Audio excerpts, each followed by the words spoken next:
आज की कहानी है दोस्तों मेरी दुल्हन। माँ ने ज़बरदस्ती मेरी शादी पूजा से करवा दी, लेकिन वो मुझे ज़रा सा भी पसंद नहीं थी। शादी को 1 महीना बीत चुका था, लेकिन मैं कभी उसके पास नहीं गया।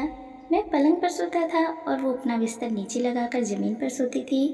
एक दिन वो कमरे में सोफे पर चढ़कर पंखा साफ कर रही थी।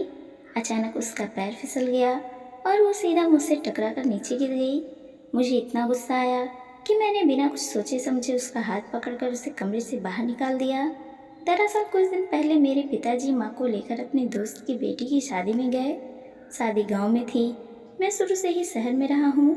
मुझे गांव जाना इतना पसंद नहीं था, इसलिए मैं उनके साथ शादी में नहीं गया। शादी में मेरी माँ को दुल्हन की छोटी बहन बहुत पसंद आ गई। उन्होंने इस बारे में पिताजी से बात की और दोनों ने मिलजुल कर मुझे बलि का बकरा बनाने का फैसला कर लिया। कुछ दिन बाद वो लोग मुझे बहला फुसला कर गाँव ले गए और ज़बरदस्ती मेरी शादी पूजा से करवा दी। अपनी पत्नी को लेकर जो मैंने ख्वाब सजाए थे, सब चकनाचूर हो चुके थे। वो गाड़ी में मेरे साथ दुल्हन के जोड़े में बैठी हुई थी। मुझे ये देखकर बहुत गुस्सा आ रहा था। मन ही मन मैंने सोच लिया था कि कभी भी इसे मैं अपनी पत्नी का दर्जा नहीं दूंगा। आज संडे का दिन था।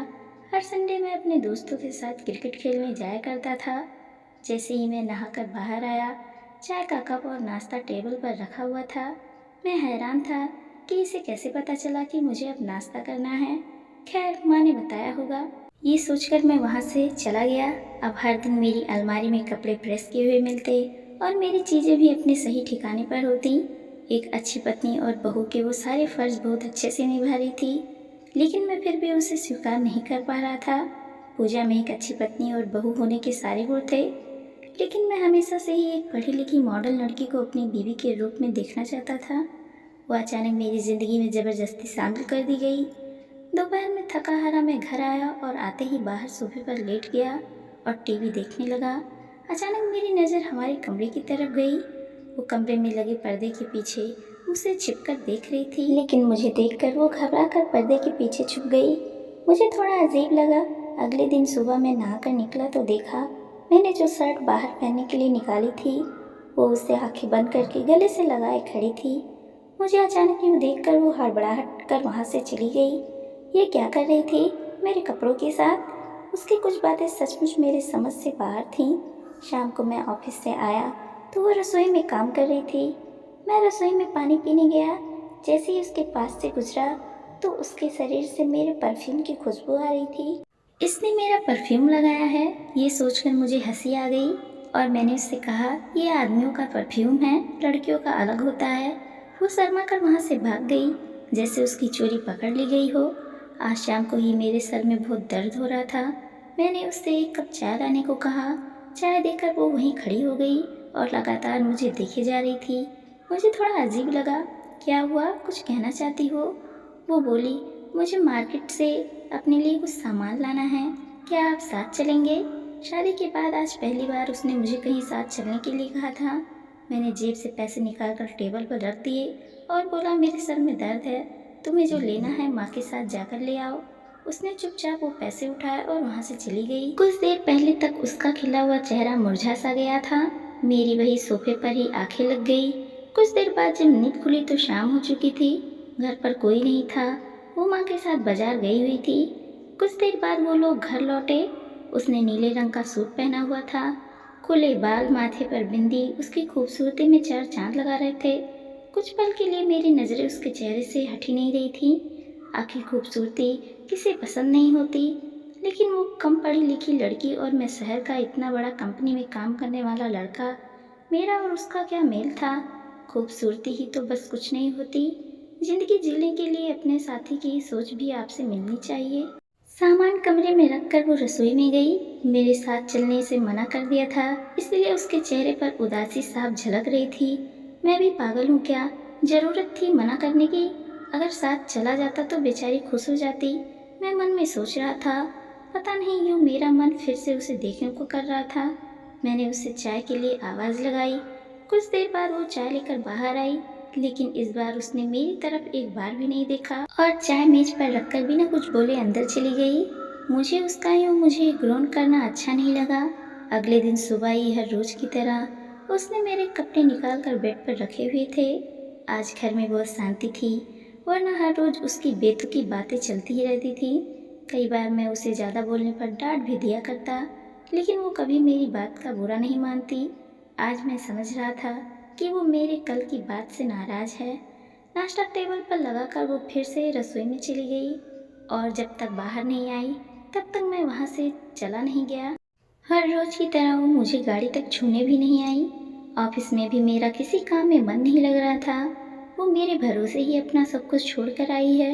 अगर मैं उसे एक पत्नी का दर्जा नहीं दे सकता तो क्या हुआ, एक दोस्त के नाते उसकी छोटी मोटी ख्वाहिशें तो पूरी ही कर सकता हूँ। ये सोचकर मैंने उसे फ़ोन किया और कहा, आज मैं घर जल्दी आ जाऊँगा, फिर हम दोनों साथ में बाहर फिल्म देखने चलेंगे और रात को खाना भी बाहर ही खा लेंगे। ये सुनकर वो बहुत खुश हुई और बोली, आप सच कह रहे हैं ना? हाँ, मैं सच बोल रहा हूँ। ये बोलकर मैंने फ़ोन रख दिया। शाम को घर पहुँचा तो वो पहले ही तैयार होकर बैठी थी। उसके चेहरे की वो हंसी वापस लौट आई थी। ये देखकर मैं भी खुश था। फिल्म देखते हुए कई बार उसका हाथ मेरे हाथ में छुआ रहा था। उसका यह स्पर्श मुझे बुरा लगने की बजाय और अच्छा लग रहा था। मैं भी अपनी पत्नी के हाथों में हाथ डालकर घूमना चाहता था, उसे अपने दिल की हर बात बताना चाहता था, लेकिन वो सब इस तरह होगा मैंने कभी सोचा नहीं था। आज रात को करीब 10 बजे हम घर पहुँचे। मैं बहुत थक गया था और आते ही सो गया। सब कुछ ठीक चल रहा था। एक दिन मेरे दोस्त ने मुझे बताया कि उसका अपनी पत्नी से झगड़ा हो गया। खैर, ये कोई नई बात नहीं थी, अक्सर उन दोनों के बीच झगड़े होते रहते थे। उसकी पत्नी भी बहुत पढ़ी लिखी थी और अच्छी कंपनी में नौकरी कर रही थी, लेकिन घर पर ध्यान देने का उसके पास बिल्कुल वक्त नहीं था। 4 साल हो गए थे उन दोनों की शादी को, लेकिन अभी तक उनका कोई बच्चा नहीं था, क्योंकि वो बच्चे की जिम्मेदारी उठाने को तैयार नहीं थी। और यहाँ दूसरी तरफ पूजा थी, जो कम पढ़ी लिखी जरूर थी, लेकिन उसने मुझे और मेरे घर को कितनी अच्छे से संभाल लिया था। उसके लिए मुझसे बढ़कर कुछ नहीं था। छोटी मोटी बातों से ही वो इतना खुश हो जाया करती। फिर यूँ मेरा मन अभी भी उसे पत्नी के रूप में अपनाने से इनकार कर रहा था। मैं अक्सर उसे किसी भी छोटी बात पर झिड़क दिया करता, लेकिन उसने कभी भी मुझे पलट कर जवाब नहीं दिया। आज इतने दिन बाद वो अपना बिस्तर जमीन पर लगाकर सोती थी, लेकिन कभी उसने मुझसे एक बात के लिए शिकायत नहीं की और ना ही कभी अपने पत्नी होने का अधिकार मांगा। आज सुबह मैं ऑफिस के लिए तैयार हो रहा था।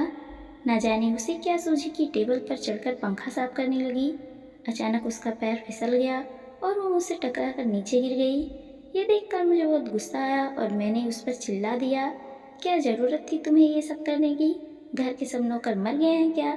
हर रोज़ कुछ ना कुछ तोड़ फोड़, तंग आ चुका हूँ मैं तुमसे। कहीं चली क्यों नहीं जाती तुम? और मैंने उसका हाथ पकड़कर उसे कमरे से बाहर निकाल दिया। लेकिन कुछ देर बाद मुझे अपनी गलती का पछतावा हो रहा था। मैंने उसे उठाकर ये भी नहीं पूछा कि उसे कहीं चोट तो नहीं आई। मैं उसे ढूंढने के लिए कमरे से बाहर गया, लेकिन वो घर पर कहीं नहीं थी। मैं भागता हुआ घर के बाहर गया, लेकिन वो आसपास कहीं नहीं थी। कहाँ जा सकती है वो, तो इस शहर में किसी को जानती भी नहीं। माँ को पता लगेगा तो क्या जवाब दूंगा, ये सोचकर मेरा दिल बैठा जा रहा था। काफ़ी देर ढूंढने के बाद मैं घर आ गया और उल्टा होकर अपने बेड पर लेट गया। इतने दिनों में उसने कितनी बार मुझसे डांट खाई थी, तब तो कभी नाराज़ नहीं हुई, और आज इतना बुरा लग गया कि घर को छोड़ के चली गई। मुझे अब उसकी आदत सी हो गई थी, कैसे रहूँगा उसके बिना। मेरा हर दिन उसका चेहरा देखकर ही तो शुरू होता था। नहीं चाहिए मुझे कोई शहर की लड़की, मुझे मेरी दुल्हन, मेरी पूजा ही वापस चाहिए। मैं तकिए में मुंह दबाए रो रहा था। अचानक किसी ने पीछे से आकर मेरे कंधे पे हाथ रखा। मैंने मुड़कर देखा तो पूजा मेरे सामने खड़ी थी। उसे देखते ही मैंने चौंकते हुए पूछा, तुम कहाँ चली गई थी? मैंने तुम्हें कितना ढूंढा। तुम इस शहर में नहीं हो, कहीं कुछ ऊंच नीच हो जाती तो? दोबारा कभी मुझे अकेले छोड़कर मत जाना, समझी? आपने ही तो घर से जाने को कहा था। तो मैं जाकर पास के पार्क में बैठ गई। देखो मेरे हाथ पर गिर जाने की वजह से कितनी चोट आई है। उसकी ये मासूमियत देखकर मैंने उसे गले से लगा लिया। अब मैं तुम्हें कभी घर से निकल जाने को नहीं कहूँगा। आज तुम फिर से मेरी दुल्हन बनोगी और मैं तुम्हें मेरी पत्नी के होने के सारे हक दूंगा। ये बोलकर मैंने उसके माथे को चूम लिया। रिश्ता ऊपर वाला बनाता है और उसे हमसे बेहतर पता है कि हमारे लिए क्या सही है। दोस्तों, हमारी स्टोरी पसंद आई हो तो लाइक कीजिए, सब्सक्राइब कीजिए और ज़्यादा से ज़्यादा लोगों को शेयर कीजिए और देखते रहिए खुशबू मोटिवेशनल स्टोरी। धन्यवाद दोस्तों।